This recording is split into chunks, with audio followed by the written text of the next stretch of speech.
Page number 103 ઉપરનો એક મુદ્દો મેં લખ્યો છે 4.2.4 પ્રક્રિયાની આણ્વિકતા મોલેક્યુલરિટી ઓફ રિએક્શન બરાબર. તો બહુ સારો મુદ્દો છે, સમજવા જેવો મુદ્દો છે ને સહેલો મુદ્દો છે, તમને બહુ ઝડપથી અત્યારે જ આવડી જશે બરાબર. એટલે આપણે શરૂ કરીએ. સૌથી પહેલું, પ્રક્રિયાની આણ્વિકતા એ માત્ર પ્રાથમિક પ્રક્રિયાને જ લાગુ પડશે. પ્રાથમિક એટલે કે પ્રારંભિક પ્રક્રિયાને જ લાગુ પડે. મતલબ સિમ્પલ પ્રક્રિયા એટલે કે એક જ તબક્કામાં પૂર્ણ થતી પ્રક્રિયાને લાગુ પડે. સમજો કે પ્રાથમિક એટલે પ્રારંભિક પ્રક્રિયા જે ખૂબ જ ઝડપી થતી હોય, એક જ તબક્કામાં પૂર્ણ થતી હોય. જટિલ પ્રક્રિયા હોય, એક કરતાં વધુ તબક્કામાં પૂર્ણ થતી હોય, તો એમાં આણ્વિકતાનો કોઈ અર્થ રહેતો નથી. એ બી આગળ સમજીશું. બીજો મુદ્દો લઈએ કે પરંતુ જટિલ પ્રક્રિયાઓ, જે મેં હાલ કીધું એમ, જટિલ પ્રક્રિયાઓ સંકીર્ણ પ્રક્રિયાઓ પણ એને કહેવાય. ખાસ ધ્યાન રાખજો કે સંકીર્ણ શબ્દ આપ્યો હોય તો એને તમારે જટિલ જ સમજવાનો. Complex reaction.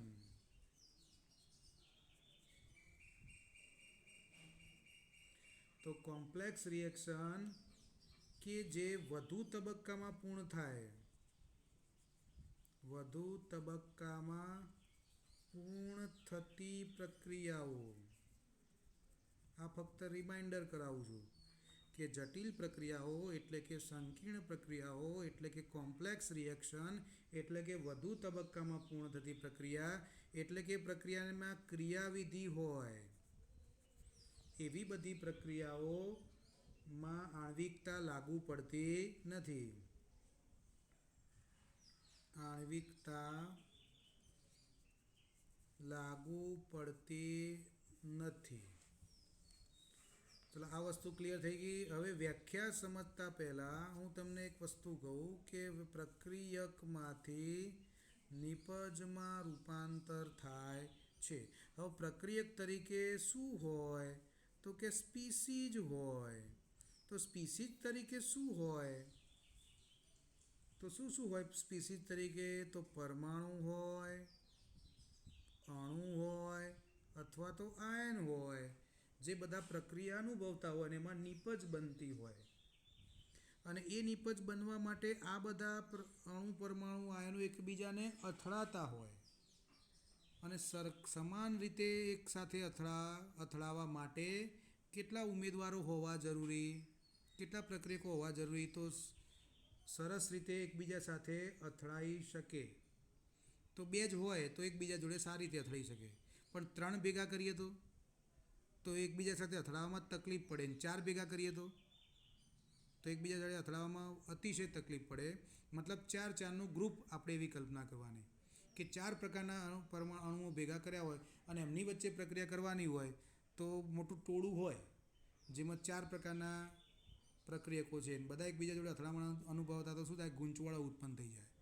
સ્પષ્ટ રીતે એકબીજા સાથે અથડામણ અનુભવી શકે નહીં. બરાબર. એટલા માટે આપણે ખાસ અહીંયા સમજીશું કે પ્રક્રિયક તરીકે 2 કે 3 અણુ હોય તો એ પ્રક્રિયાની અથડામણ સારી રીતે થઈ શકે તો એમની આણ્વિકતા આપણે નક્કી કરી શકીએ. તો આ બંધા વચ્ચે શું થતું હોય? અથડામણ. અથડામણ માટે બીજો શબ્દ બુકમાં આપ્યો છે સંઘાત. સંઘાત થવો. બરાબર. સાથે ઘાત કરવો એકબીજાને એટલે સંઘાત કહેવાય. આપણે નહીં કહેતા સ્કૂલ જવામાં સંઘાત કરતો જજે. બરાબર. એ સંઘાત છે. આ એકચ્યુઅલી સંઘાત છે. તો એ અથડામણ એટલે કે સંઘાત થાય તો પ્રક્રિયા પૂર્ણ થાય. એકબીજાની બાજુમાં પડી રહ્યા હોય બે પ્રક્રિયકો તો કંઈ એમની વચ્ચે પ્રક્રિયા થઈ જાય નહીં. એકબીજા જોડે અથડામણ અનુભવવી પડે, એકબીજા વચ્ચે સંઘાત થવો જોઈએ એક સાથે, તો જ એ પ્રક્રિયા પૂર્ણ થાય. તો આના ઉપરથી આપણે આ પ્રક્રિયાની આણ્વિકતાની વ્યાખ્યા આપીએ. તો આણ્વિકતા થવા માટે કયા પ્રકારની પ્રક્રિયાઓ જરૂરી છે? તો કે પ્રાથમિક પ્રક્રિયા. તો પહેલી સ્ટાર્ટિંગ આપણે પ્રાથમિક પ્રક્રિયા લઈએ. હવે પ્રાથમિક પ્રક્રિયામાં શું થાય? તો ભાગ લેતા સ્પીસીજો લઈએ, એટલે કે ભાગ લેતા સ્પીસીજ. તો સ્પીસીજ તરીકે કૌંસમાં ચોખવટ કરીએ કે શું હોય? તો અણુ, પરમાણુ, આયન. બરાબર? એની કુલ સંખ્યા, અને એ કુલ સંખ્યા કે જેઓ એકબીજા સાથે એક સાથે અથડાઈને પ્રક્રિયા પૂર્ણ કરે છે.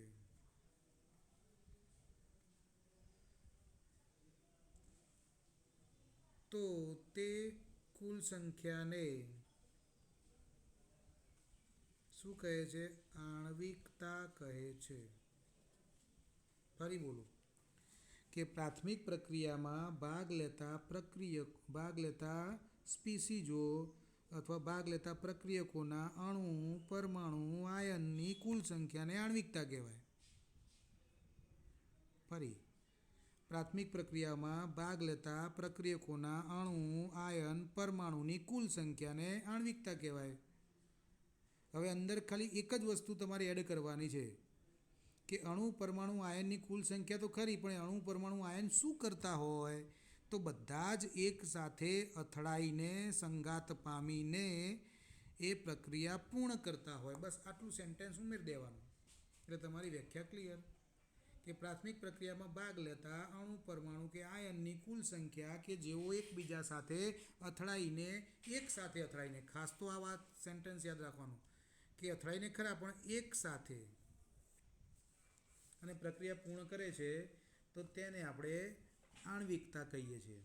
દાખલા તરીકે એક ઉદાહરણ લઉં કે દાખલા તરીકે એમોનિયમ નાઇટ્રેટ એમોનિયમ નાઇટ્રાઇટ નું વિઘટન. ખાસ ધ્યાન રાખજો, નાઇટ્રેટ અને નાઇટ્રાઇટમાં ફરક શું છે? તો એક NO2 છે, એક NO3 છે.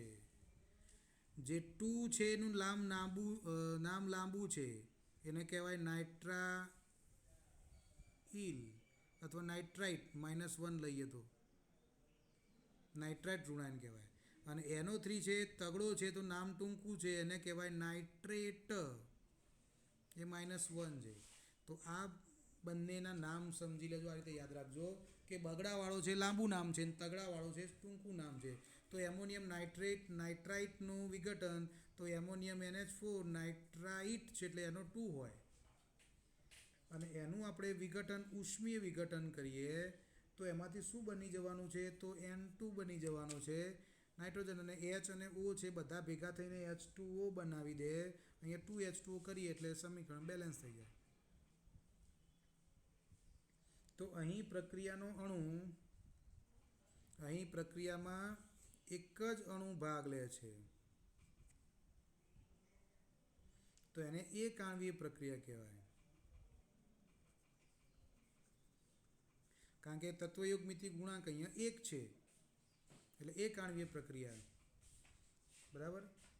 હવે બીજું ઉદાહરણ લઉં. દાખલા તરીકે 2HI લઉં અને એમાં H2+I2 બનાવી દઉં. તો અહીં પ્રક્રિયામાં HIના કેટલા અણુ ભાગ લે છે? 2 અણુ ભાગ લે છે. તો માટે આ પ્રક્રિયા કેવી થઈ જાય? દ્વિઆણ્વીય પ્રક્રિયા થઈ જાય. કેવી પ્રક્રિયા થઈ જાય? દ્વિઆણ્વીય પ્રક્રિયા થઈ જાય. બરાબર? હજુ આગળ વધું. આગળ વધીને એક એવી પ્રક્રિયા લખું કે 2 નાઇટ્રિક ઓક્સાઇડ વત્તા O2 નાઇટ્રાઇટ નાઇટ્રેટ ને નાઇટ્રિક કહેવાય એનું એટલે વત્તા O2 gives 2NO2 તો આ એક પ્રક્રિયા છે તો આ પ્રક્રિયકમાં કેટલા અણુ ભાગ લે છે તો 2 વત્તા 1 = 3 તો માટે આ પ્રક્રિયા કઈ કહેવાય તો ત્રિઆણ્વિક પ્રક્રિયા કેવી પ્રક્રિયા કહેવાય ત્રિઆણ્વિક પ્રક્રિયા કહેવાય હવે બીજી વસ્તુ કે પ્રયોગો પરથી એવું સાબિત થયું છે કે પ્રક્રિયાની આણ્વિકતા એ 1 2 કે 3 હોઈ શકે છે પરંતુ ક્યારેય શૂન્ય ઋણ કે અપૂર્ણાંક હોતી નથી દાખલા તરીકે હું આવી એક પ્રક્રિયા લખું કે H2 વત્તા O2 gives H2O આ સમીકરણને બેલેન્સ કરવા માટે હું આવી રીતે પણ લખું અને આ સમીકરણને બેલેન્સ કરવા માટે આવી રીતે પણ લખાય અહીંયા 2 કરીએ અહીંયા 2 કરીએ આ સમીકરણ બેલેન્સ કરવાની એક રીત છે પણ અણુઓ ગણવા હોય તો આનો ઉપયોગ કરાય નહીં તો કેટલા અણુઓ આવે આ એક અને અડધો એટલે દોઢ આવે 1.5 અણુ છે તો તેની આણ્વિકતા 1.5 છે એમ કહેવાય નહીં એની આણ્વિકતા આના આધારે નક્કી થાય કેટલા અણુ છે અહીંયા 2 ને 1 3 એટલે ત્રિઆણ્વિક પ્રક્રિયા કહેવાય એટલે અપૂર્ણાંક કદી હોય નહીં ઋણ પણ ના હોય કારણ કે આને કદી ઋણ સંખ્યા ગુણવાક્યમાં ક્યાંય હોતી નથી શૂન્ય પણ ના હોય એટલે પ્રયોગ પરથી સાબિત થયું છે કે પ્રક્રિયકની આણ્વિકતા 1 2 3 હોય હવે કેમ 3 જ કીધી 3 થી વધુ ના હોઈ શકે તો મેં કીધું હાલ આગળ કે 3 થી વધુ આણ્વિકતા ધરાવતી પ્રક્રિયા શક્ય બનતી નથી 3ની પણ મુશ્કેલથી બને કારણ કે 3 અણુ ભેગા થાય એટલે એમના અથડામણનો રેશિયો બરાબર સેટિંગ ના થાય અને 4 અણુઓ હોય 4 પ્રકારના અણુઓ હોય તો પાછું એમની અથડામણનો શક્યતા નહીવત હોય એટલા માટે એવી પ્રક્રિયા શક્ય નથી તો હવે ક્લિયર કટ થઈ ગયું હવે એના પછી આગળ કેટલીક વાત વિચારીએ કે માનો કે 4 કે 4 થી વધુ આણ્વિકતા ધરાવતી પ્રક્રિયા કેવી કહેવાય સંકીર્ણ પ્રક્રિયા છે એકથી વધુ તબક્કામાં પૂરી થતી હોય એટલે કે જટિલ પ્રક્રિયા છે કોમ્પ્લેક્સ રિએક્શન તો જટિલ પ્રક્રિયા હોય તો તેવી પ્રક્રિયા માટે કુલ આણ્વિકતાનો કોઈ અર્થ રહેતો નથી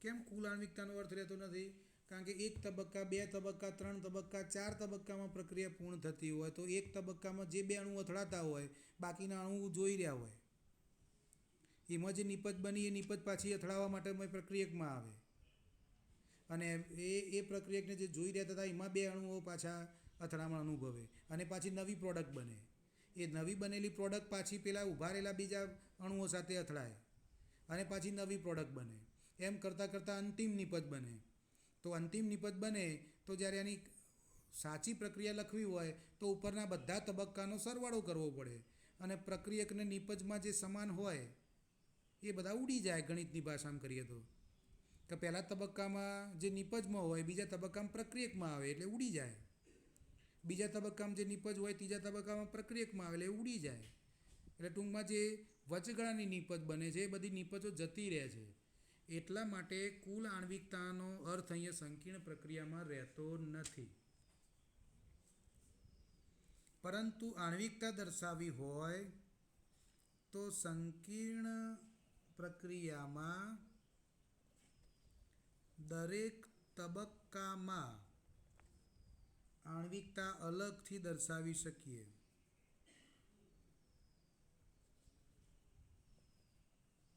માનો કે કોઈ પ્રક્રિયા 2 તબક્કામાં થાય છે, તો પ્રથમ તબક્કામાં આણ્વિકતા તમે દર્શાવી શકો કે ભાઈ દ્વિઆણ્વી છે કે એક આણ્વીય છે. બીજો તબક્કો ત્રિઆણ્વી છે કે એક આણ્વી છે કે દ્વિઆણ્વી છે, તમે દર્શાવી શકો.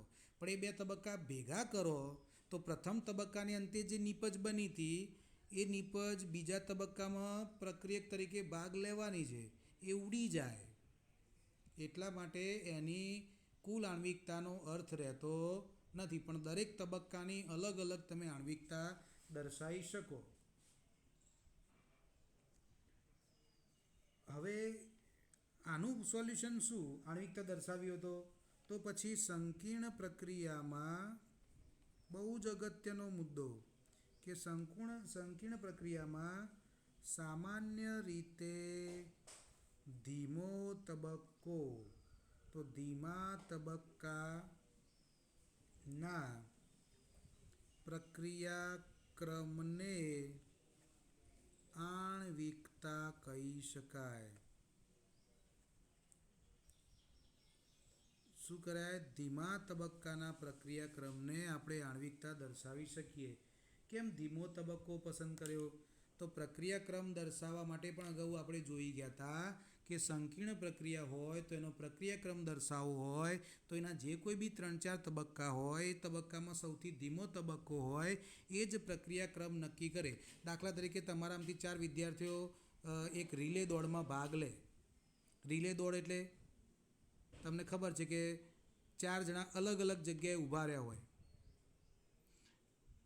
પહેલો જે દોડનાર જગ્યાએ ઊભો રહ્યો હોય, બીજો 100 મીટર દૂર એનાથી ઊભો રહ્યો હોય, ત્રીજો એનાથી 100 મીટર દૂર ઊભો રહ્યો હોય, ચોથો એનાથી 100 મીટર દૂર ઊભો હોય અને એને 100 મીટરે ટાર્ગેટ પૂરું કરવાનું હોય. એટલે 4x100 રિલે દોડ કહેવાય એને. એ જ રીતે 200-200ની હોય ને 1000-1000ની હોય ને 800-800ની હોય. તો એ 4 રિલે દોડમાં સ્પર્ધકની જીત કોણ નક્કી કરે? સૌથી ફાસ્ટ દોડનાર નહીં, સૌથી ધીમો દોડનાર નક્કી કરે. કે જો એ ધીમો દોડશે તો નંબર જતો રહેવાનો. એટલે વિજેતા થવું હોય તો એ વિજેતા થવા માટે સૌથી વધુ ઇફેક્ટ કોણ કરશે? ધીમો દોડનારો. કારણ કે ધીમો દોડનાર જ તમારો એ મેડલ તમારાથી ઝૂંટવી શકે છે. એટલે પ્રક્રિયાક્રમ નક્કી કરવા માટે સંકીર્ણ પ્રક્રિયાઓનો જે સૌથી ધીમો તબક્કો હોય એ સૌથી ધીમો તબક્કાના આધારે પ્રક્રિયાનો ક્રમ નક્કી થાય, આણ્વિકતા નક્કી થાય. પ્રક્રિયાક્રમ એ વેગ ઉપર સૌથી વધુ અસર કરે. એટલે કે વેગને પણ તે નિયંત્રિત કરે. ધીમો તબક્કો એ પ્રક્રિયા વેગને નિયંત્રિત કરે. પ્રક્રિયા વેગ ઉપર સૌથી વધુ અસર કરે ધીમો તબક્કો. જેમ આપણે રિલે દોડની વાત કરી. તો એ ખાસ મુદ્દો તમારે ધ્યાનમાં રાખવાનો કે સંકીર્ણ પ્રક્રિયામાં સામાન્ય રીતે ધીમા તબક્કામાં રહેલા પ્રક્રિયાક્રમને જ એની આણ્વિકતા કહી શકાય.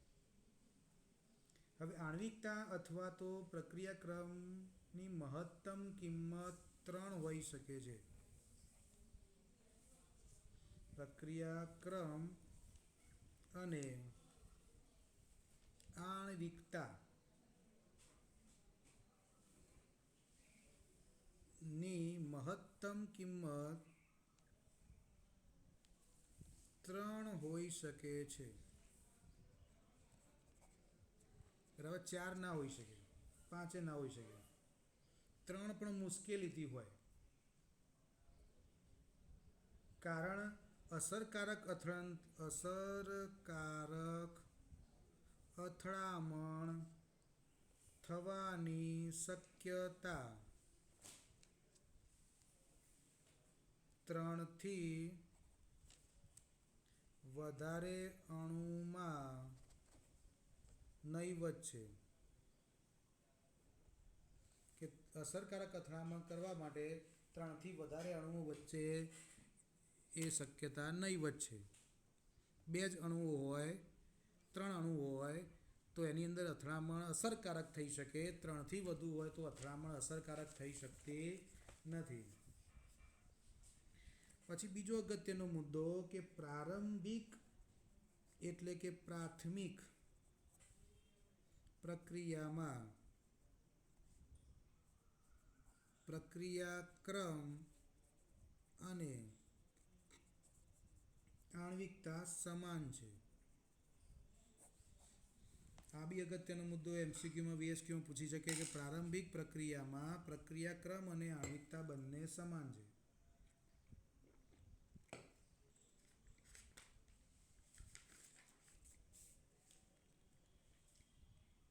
બરાબર. આપણે થોડું ભણ્યા પછી પ્રક્રિયાક્રમ અને આણ્વિકતાનો તફાવત જોઈશું એટલે તમને એનો મુદ્દો પરફેક્ટ સમજાઈ જશે. હવે હજુ એક ઉદાહરણ લઉં કે માની લો કે એક પુસ્તકનું ઉદાહરણ છે કે KClO3 વત્તા 6FeSO4 વત્તા 3H2SO4 gives KCl plus 3Fe2SO4 thrice plus 3H2O. અહીં પ્રક્રિયામાં ભાગ લેતા અણુઓ કેટલા છે? તો આ 3, 6, 1 તો 10 છે. તો શું એને 10 આણ્વિક પ્રક્રિયા કહેવાય? અથવા તો પ્રક્રિયાક્રમ 10 છે? તો નથી. તેનો સાચો પ્રક્રિયાક્રમ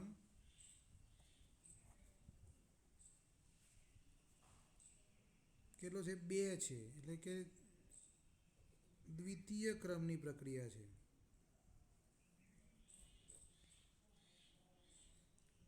કારણ શું?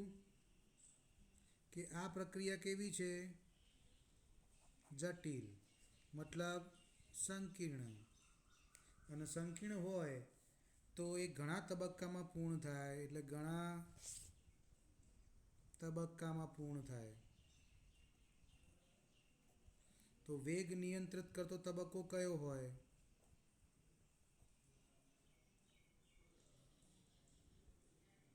તબક્કો કયો હોય? તો ધીમો. અને વેગ નિયંત્રિત કરતો ધીમો તબક્કો હોય એ ધીમા તબક્કાનો પ્રક્રિયાક્રમ ઇઝ ઇક્વલ ટુ સમગ્ર પ્રક્રિયાનો પ્રક્રિયાક્રમ. ધીમા તબક્કાનો 2 છે તો પ્રક્રિયાક્રમ સમગ્ર પ્રક્રિયાનો કેટલો થઈ જાય? 2 થઈ જાય. બરાબર.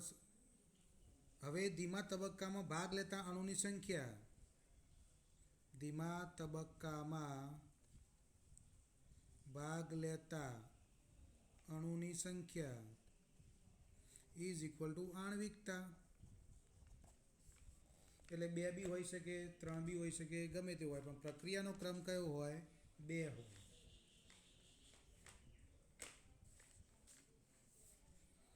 હવે મોસ્ટ ઇમ્પોર્ટન્ટ ભાગ જોઈએ કે પ્રક્રિયાક્રમ અને આણ્વિકતા બેનો ડિફરન્સ જોઈએ.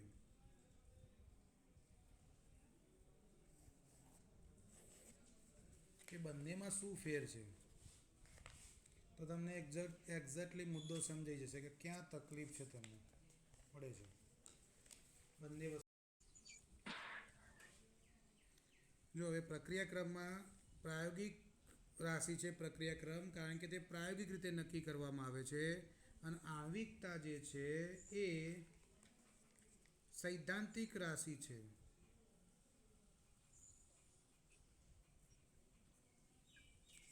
એ સૈદ્ધાંતિક રીતે નક્કી થાય છે. કારણ અણુઓની જે સંખ્યા હોય એના તત્વયોગ મિતિ ગુણાંક સાથે ગણી લેવામાં આવે. અને પ્રાયોગિક પ્રક્રિયાક્રમમાં શું હોય કે વેગ ચલે છે. માનો કે અહીંયા એ પ્રક્રિયા લઈએ, એક પ્રક્રિયા હું લઉં, એ વત્તા બી gives સી અને ડી અથવા તો નિપજ. આવું ના લખવું તો ખાલી નિપજ લખી દઉં. તો આનો વેગનું સૂત્ર શું થાય? વેગ ચલે છે એ બી, અહીંયા એક્સ ઘાત આવે ને અહીંયા વાય ઘાત આવે. તો માટે પ્રક્રિયાક્રમ બરાબર. શું આવે? એક્સ વત્તા વાય આવે. અને આમાં આણ્વિકતા કયો આવે? કોનો સરવાળો આવે? એ અને બીની જે સંખ્યા હોય એટલે એ વત્તા બી. એ અને બીની જે સંખ્યા હોય એ આમાં આવે. અને પ્રક્રિયાક્રમ એક્સ વત્તા વાય આવે. એટલે આ એક્સ વત્તા વાયની કિંમત આપણે પ્રાયોગિક રીતે નક્કી કરીએ છીએ. આ બંનેના તત્વયુગ્મિતિ ગુણાંકો સીધા નથી લખતા. અને આણ્વિકતામાં એ પ્રક્રિયા બેના જે તત્વયુગ્મિતિ ગુણાંકો એનો સીધો સરવાળો કરવામાં આવે. એટલે આણ્વિકતા કેવી રાશિ છે? સૈદ્ધાંતિક રાશિ છે. ખબર પડી ગઈ? કોઈનું માઇક ચાલુ છે? હવે બીજું કે પ્રક્રિયાક્રમ એ કેવો હોઈ શકે? શૂન્ય પણ હોઈ શકે કે અપૂર્ણાંક પણ હોઈ શકે. શૂન્ય કે અપૂર્ણાંક હોઈ શકે. પરંતુ આણ્વિકતા કેવી હોય? તો તે શૂન્ય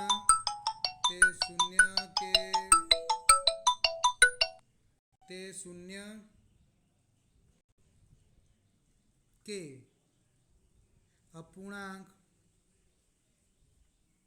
ન હોઈ શકે. બરાબર. શૂન્ય કે અપૂર્ણાંક હોઈ શકે. આણ્વિકતા શૂન્ય કે અપૂર્ણાંક ન હોઈ શકે. બીજો મુદ્દો, તે જટિલ પ્રક્રિયાઓ કે તે પ્રાથમિક તથા જટિલ પ્રક્રિયાને લાગુ પાડી શકાય. જ્યારે આણ્વિકતા માત્ર પ્રાથમિક પ્રક્રિયાને લાગુ પાડી શકાય. માત્ર પ્રાથમિક પ્રક્રિયાને લાગુ પાડી શકાય. જટિલ પ્રક્રિયા માટે આણ્વિકતાનો કોઈ અર્થ નથી. કુલ આણ્વિકતાનો કોઈ અર્થ નથી. બરાબર. જટિલ પ્રક્રિયા માટે કુલ આણ્વિકતાનો કોઈ અર્થ નથી. મેં તમને હાલ જ સમજાવ્યું કે અલગ અલગ તબક્કા થતા હોય એમાં અમુક કોમન હોય જે ઉડી જાય. એટલે તમે અણુની સંખ્યા, અથડામણ અનુભવતા અણુની સંખ્યા તમે નક્કી કરી શકો નહીં. એટલે જટિલ પ્રક્રિયામાં આણ્વિકતાનો કોઈ અર્થ નથી. પ્રાથમિક પ્રક્રિયા માટે આણ્વિકતા નક્કી કરી શકાય. જ્યારે પ્રક્રિયાક્રમ તો પ્રાથમિક અને જટિલ પ્રક્રિયા બંનેને લાગુ કરી શકાય. હવે બીજો એક મુદ્દો અગત્યનો લઈએ કે જટિલ પ્રક્રિયા માટે સૌથી ધીમો તબક્કાના ક્રમને પ્રક્રિયા ક્રમ વડે દર્શાવાય. જટિલ પ્રક્રિયા માટે સૌથી ધીમો તબક્કો હોય એના ક્રમને જ પ્રક્રિયા ક્રમ વડે દર્શાવાય. અને અહીંયા સૌથી ધીમા તબક્કાની આણ્વિકતા એકંદરે પ્રક્રિયાક્રમ જેટલી હોય. શું હોય? સૌથી ધીમા તબક્કાની આણ્વિકતા એના પ્રક્રિયાક્રમ જેટલી હોય. બરાબર. તો બરાબર મુદ્દા ફરી એક વખત બોલી જાઉં કે પ્રક્રિયાક્રમ અને આણ્વિકતા વચ્ચે શું ભેદ છે? પ્રક્રિયાક્રમ એ પ્રાયોગિક રાશિ છે. આણ્વિકતા એ સૈદ્ધાંતિક રાશિ છે. મતલબ થિયરિકલ માપી શકાય છે. પ્રક્રિયાક્રમ પ્રાયોગિક રીતે માપી શકાય છે.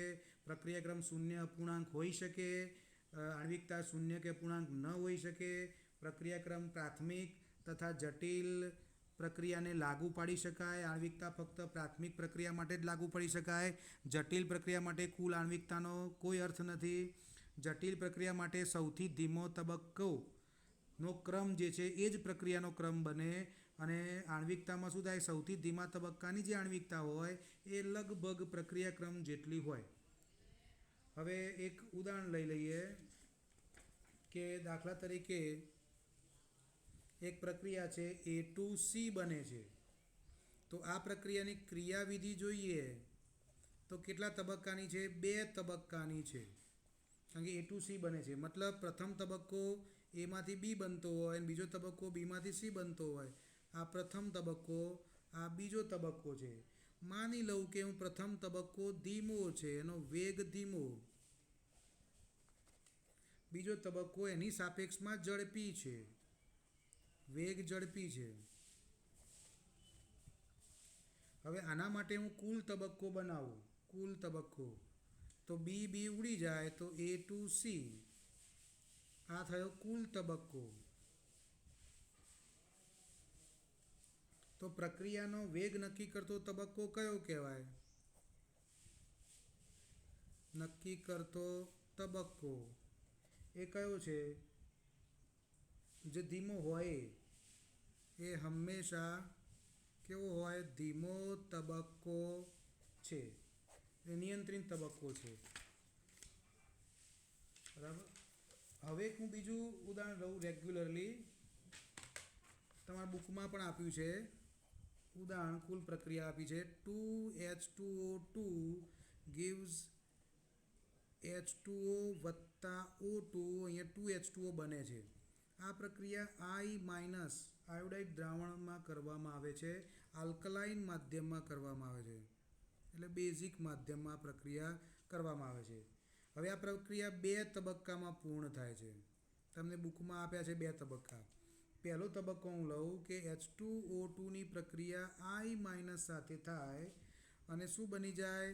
તો H2O તો બની જાય, H2O2 છે એટલે અહીંયા ડબલ H2O બનાવવાના છે, એક H2O અહીંયા બની જાય અને I માઇનસ આમાંથી જે વધ્યો એ H2O બાદ કરતાં O વધ્યો, H2O આમાં આવી ગયો, O વધ્યો તો એ O આની સાથે જોડાઈ જાય, મતલબ OI માઇનસ બને. હવે બીજો તબક્કો જેમાં H2O2 છે એ OI માઇનસ જોડે પ્રક્રિયા કરે અને ફરીથી પાછો H2O બનાવે, કારણ કે અહીંયા 2H2O બનાવવાના છે. વત્તા બાકી શું વધ્યું? આમાં એક O ને આમાં એક O એટલે O2 થઈ ગયો અને I માઇનસ છૂટો પડી ગયો. તો આ પ્રથમ તબક્કો છે, આ બીજો તબક્કો છે. હવે પ્રથમ તબક્કો કેવો છે? ધીમો છે, એવું માની લઈએ છે કે આ ધીમો છે, બુકમાં આપેલું જ છે. અને આ ઝડપી તબક્કો છે.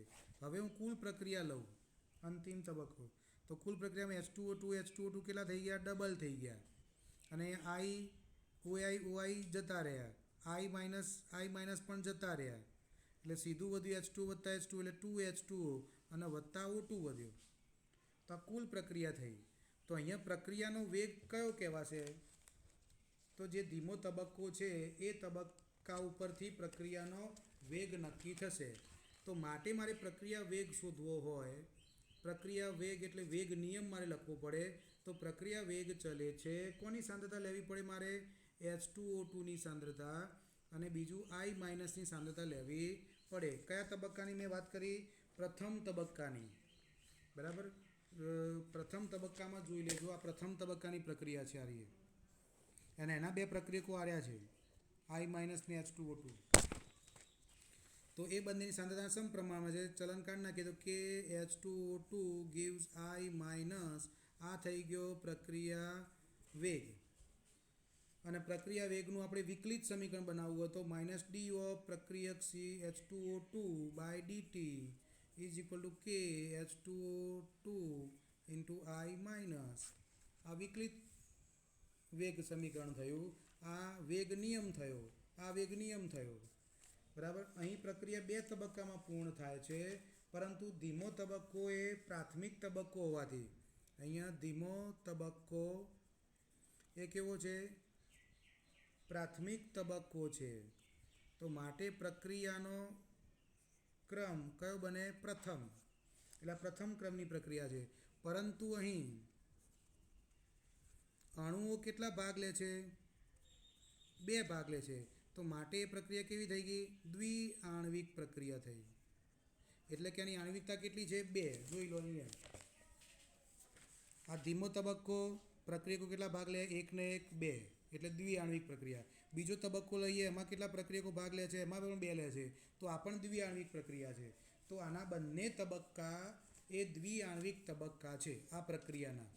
પણ બંને દ્વિઆણ્વિક પ્રક્રિયા છે, બંને તબક્કા.